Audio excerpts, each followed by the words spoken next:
He thought the gift that I asked for was so stupid. There was no way I would actually want that.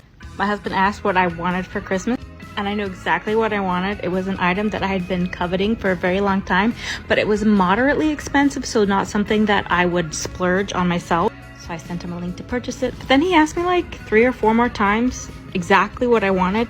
And I was a little confused, but I was like, okay, maybe he just forgets. So I reminded him. Christmas morning comes around, and there's definitely more than one present under the tree for me. I'm happy to get multiple gifts, but I was a little surprised since I'd only asked for one thing. The gift that I really wanted was there. It turns out that he thought the gift that I asked for was so stupid that there was no way I would actually want that.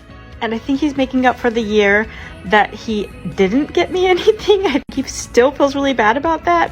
So he decided to get me a bunch of other things too, because there was no way that that one was really what I wanted. I bet you're all wondering what it was that I asked for. It was these decorative spice jars. They're really cool because they have a label on the back, and then you open them and there's a magnet, so you can put them to metal.